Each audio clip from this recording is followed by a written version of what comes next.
It could still be used in that sense, but its modern English uses were exceptionally varied, ranging across phrases like hello, goodbye, excuse me, various forms of well-wishing, and even sayings that had no direct translation from either Old English or Old Chinese.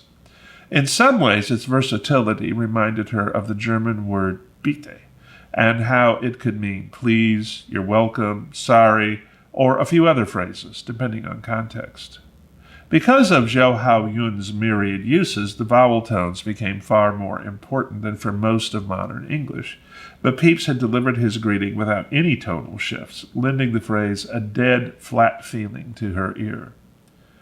Zhou Haoyun, she said in reply, adding tones to emphasize her polite intentions. She wondered how far the man's language studies had taken him as she continued in her native tongue. Good morning, Mr. Pepys. My name is Dr. Theodora Beckett. I'm here for your exit interview. Is now a good time? Oh, of course, my dear lady, Pepys waved expansively at one of the table's chairs. I would be most deeply pleased to have the company. Would you deign to join me for some refreshment? He'd spoken in his own language this time, she noticed, but it was obvious he'd understood her perfectly. It was equally obvious that he also understood that the building's software would translate for her just as it translated for him. That was interesting, and it showed an impressive grasp of modern English, at least in terms of comprehension, for someone who lacked both the software and the neural implants to be quickly educated in a new language. I would love to, she said, switching back to his version of Old English. Thank you. She stepped around the table to pull out the chair. He stepped around the table to pull out the chair for her. She sat with a faint smile for the archaic courtesy and let him slide her into place. Dr. Beckett, you said, I believe. Yes, I did. Excellent. And would the doctor like something to drink? Well, I know it's a bit early for your personal timeline, but I'm actually in the mood for a good cup of British tea. The machine inside can manage that, I believe. I shall discover the truth of that. Your pardon, madam. He bowed again, then stepped into the cottage. He returned a minute later with a teapot and an empty cup, which he set down in front of her. That marvelous device asked me how I would prefer my tea, he said as he poured.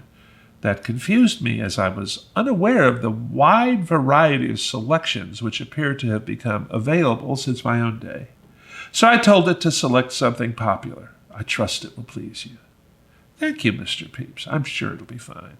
My pleasure. She raised the cup and breathed in the robust aroma as he seated himself in the other chair. Then she sipped. The tea's warmth filled her, and she set the cup back down with a smile. Ah, so it was to your liking, then. Very much so. Excellent, he beamed at her. I fear the wonders of your time are so great that a man of my own is hard put to grasp them. Yet the joy of offering hospitality, even when it comes from the purse of another, since I have neither coin nor means to procure it, seems part and parcel of all times. And it is equally true, I find, that food and drink always taste better in company. And that is doubly true in the presence of a young and beautiful woman. He lifted his beer tankard in salute, and Theodora chuckled. She'd never considered herself beautiful, not by modern standards anyway, but she could understand how the medical science of the 30th century, or an eternally... I have to go back. But she could understand how the medical science of the 30th century, or an eternally youthful synthoid, could make a person look positively angelic to someone from an earlier time. Looks can be deceptive, she told him. I'm actually older than you are. What amazing technology. Pepys used the modern English word, pronouncing it with an edge of caution, and not the Old English word.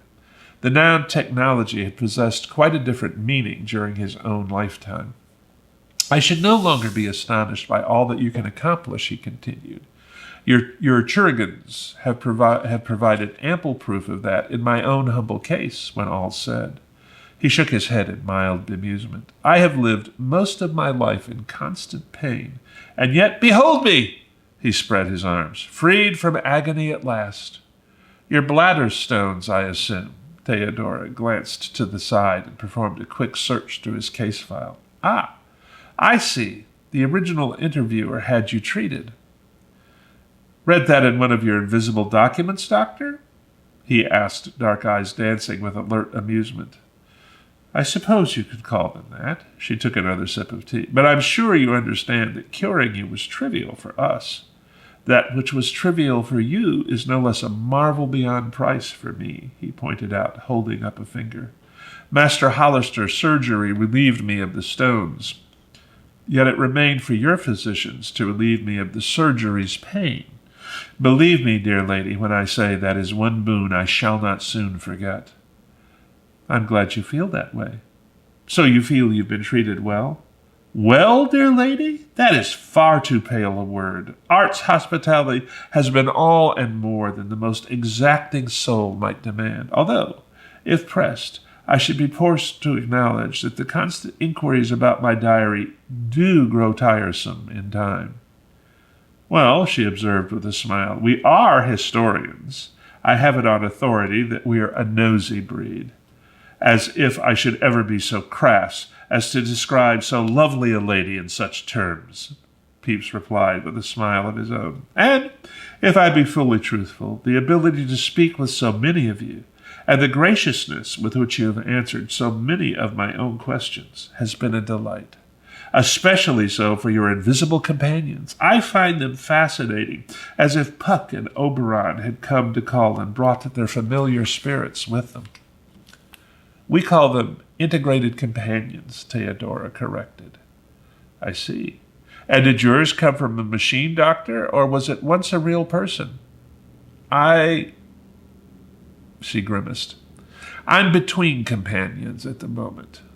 "I trust I have not stumbled upon a painful topic," Pepys said, clearly reacting to her expression and tone. "I have no desire to pry, Dr. Beckett. Pray accept my apologies if I have intruded." "No, that's all right," she sighed. Fran and I had a bit of a falling out. That's all."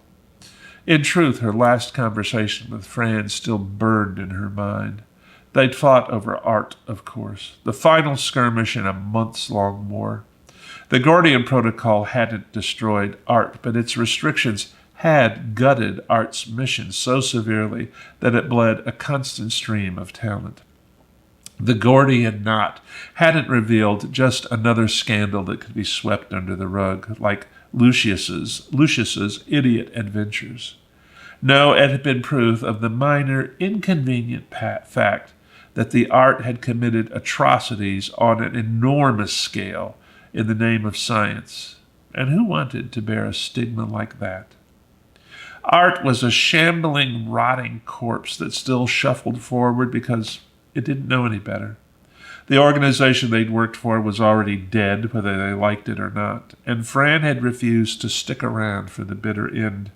She'd asked Theodora to leave, then pled with her to abandon art, and finally threatened her. "It's me or art," she'd said.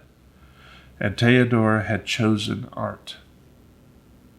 Even now, she wasn't sure why. "I can't walk away from all this," she thought.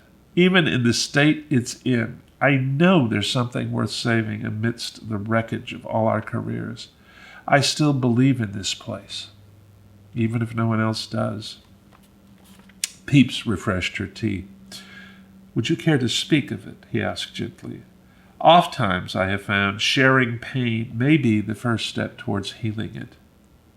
You know that technically I'm the one who's supposed to be interviewing you, Mr. Pepys," she pointed out with a slight chuckle, but she felt her own eyes warm, and he smiled back at her. "Ah, yes, it was his turn to sigh, rather theatrically in his case. "I fear that I am all too aware that naught but dreary business can bring so lovely a visitor to call upon me. Yet having acknowledged as much, should that prevent me from engaging her in pleasant converse? And he cocked his head, those bright eyes compassionate. If you would forgive the liberty, I judge that you have much upon your mind, Dr. Beckett. Is it that obvious? Theodora tilted her head to one side. Dear lady, I have spent my life reading men's thoughts through the windows of their eyes. It requires neither priest nor savant to see the shadows behind your own. You conceal those shadows with greater skill than many, but not so well that I cannot see them. Theodora sat very still for a moment, looking at him, struck by his insight. I shouldn't be surprised, she told herself, not by the fact that an indigene can see so clearly, at any rate. I've spent far too much time in the past to think our ancestors were any less wise or insightful than we are, and this man was one of the smartest and most influential of his own time.